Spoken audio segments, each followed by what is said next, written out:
Okay, could I get your attention? Good morning. You seem to be a happy group this morning. People were smiling and laughing. It must be engineering, which makes you so happy. What I would like to do right now, with the help of Rodney Adkins, is to maybe summarize or give a few highlights of what we heard yesterday. And starting with Dan Mote, who told us that the issues that we are discussing are very important to the US, but they are very important globally. I think many other countries are facing similar questions.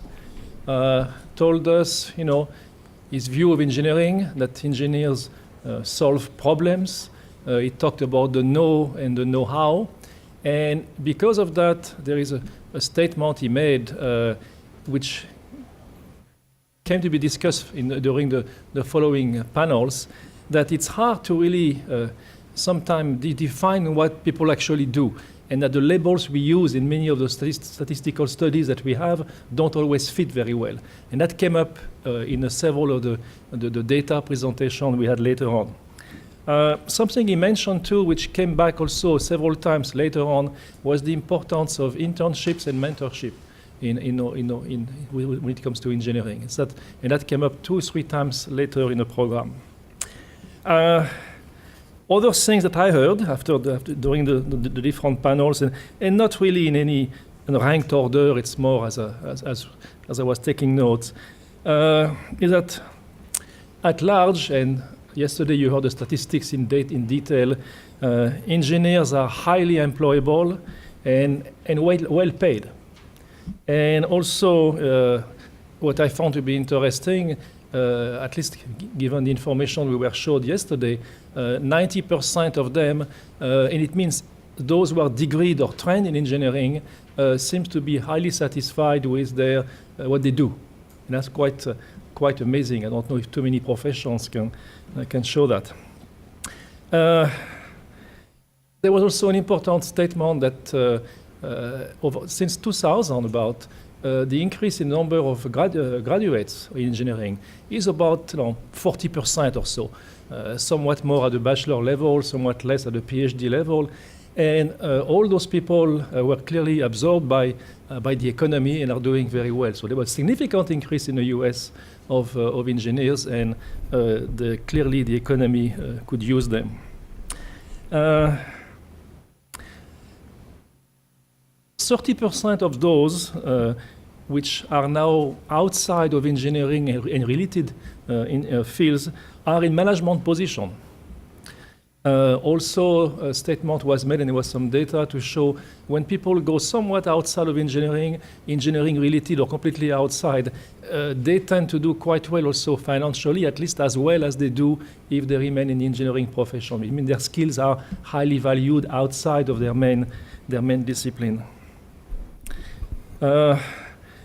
Statistics I found very interesting is that 70 to 80% of those who have an engineering degree say that their job is related to their degree. Okay?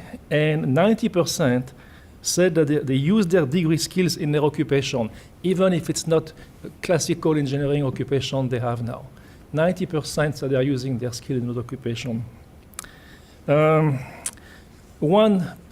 Something which came up several times and is not new and as an issue that you all know, is that the penetration of women and minorities in the engineering workforce is still an issue. There are a few areas where it is relatively good. You take biomedical, you take maybe environmental engineering. In others, it is not the case. It remains. And if you look at the data that they showed yesterday, very similar to, I'm sure, what we would have seen 10 years ago or 15 years ago. There has not been a dramatic change, except for a few disciplines compared to what we had maybe in 2000.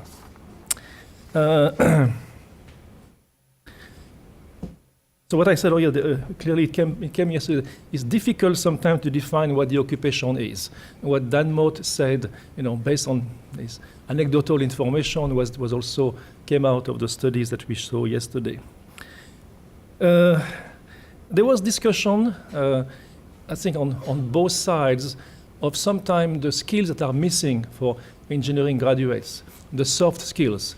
And on both sides, because two of the deans, for instance, and I'm aware myself of a number of programs, clearly said that there are many of their graduates who in fact are already quite well trained in those soft skills, and some people maybe took a different position. But it was also interesting to hear from the industry indicating that they view it in part as part of their job too. You heard NASA, you heard Boeing talking about the programs they have to help their young people to have those, to develop those skills.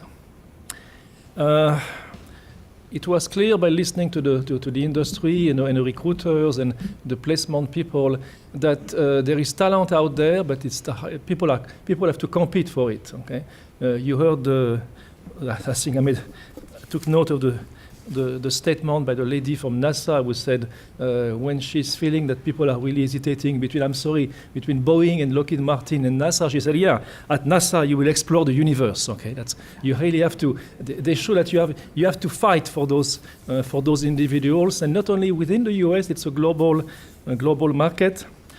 Speaking of global market, clearly. One important point yesterday, and I forgot the exact number, but they are in a 45 to 50% range. The importance of foreign-born engineers is very significant if you look at education of engineering. Extremely significant at the master and PhD level, especially PhD level, and becoming significant at the bachelor level. At the bachelor level, in fact, I may have my biased view on that. It is a relatively new trend. If you look at even 10 years ago, most engineering programs didn't have, like was showed yesterday, some of them have 20% of foreign-born students. It was not the case, but a number of large universities, which will remain unnamed, are trying to attract more and more those people, in fact, because they pay full tuition. And that I could give you specific names of universities I know very well, which are big, and have large engineering program.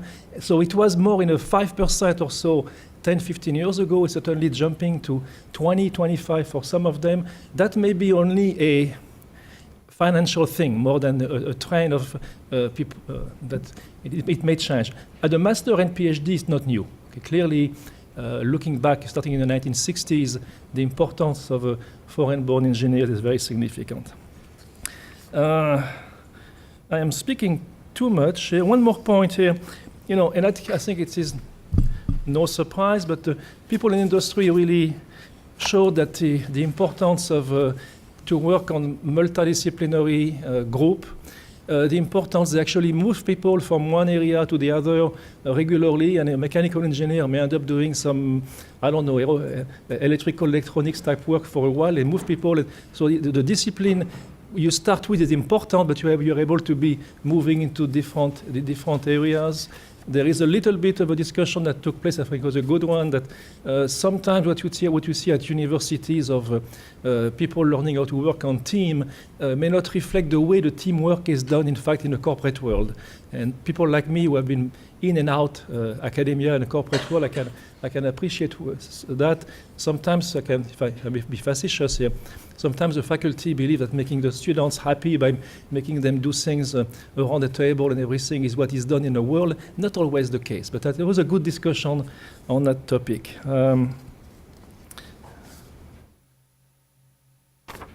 Okay, I think it is enough for some of the things I observed or took notes. One final one. Late in the day, there was because of a couple of questions. It is clear that different institutions produce engineers with different flavors. Okay, then I will leave it at this, and it's good. It is good. They play different role. It does not mean that you are in that flavor, you cannot become of a different flavor later on, but I think we have to realize that there is significant variation between the flavors of engineers within one discipline. So, Rod, do you want to add a few things on your?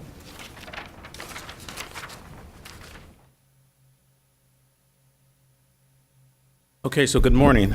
John Lou, I think that was pretty comprehensive and complete, but I would like to highlight a couple of other points.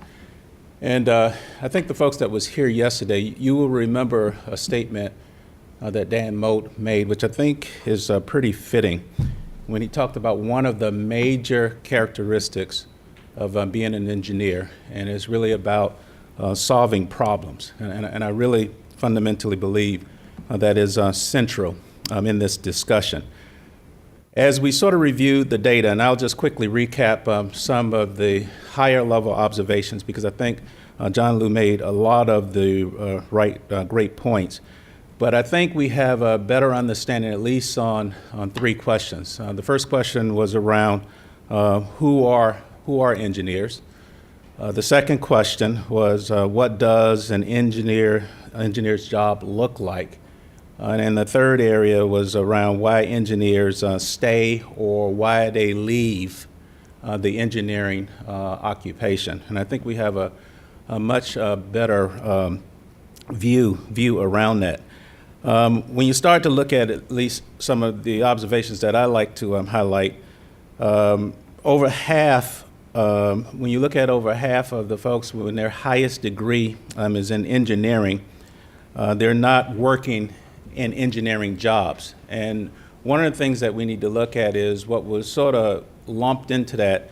That included managers in engineering. I remember Al made the point that if you really think about engineering being foundational, a lot of the foundational skills that you acquire as an engineer makes you it makes you a great manager and a great leader. So that's something I think we need to continue to look at. Engineers working in non-engineering jobs requires technical expertise. I think that was a strong point that came out, and this is technical expertise as a scientist or an engineer. Pay and promotion were the most important reasons for working outside of the engineering field. And then the fourth area, and John Liu said this, engineers are generally happy, because they do earn a pretty nice, they do have a pretty nice compensation package. The last point I want to sort of comment on is this sort of ongoing need to improve, and it was made strongly, academic programs, but there's also a role for business in terms of professional workplace training. And this is the point on the soft skills. And we sort of coined a notion that talked about the I-shape engineer or a T-shape engineer. Clearly, engineers need to be I-shaped where they are deep and they are technically competent. But when you think about the T-shape, which is sort of the soft skills, they also have to have great capabilities in the area, and it was talked about they need to be socially savvy and contextually aware. So some of these non-technical skills like communications, the ability to collaborate and work on teams, having great project management skill, integrating business acumen as part of their role. So this notion of a T-shape engineer is, I think, a very, very important topic. So with that, just some high-level comments and some observations, and I believe we are ready to launch into the second part of our sessions, and we will start that with session 4.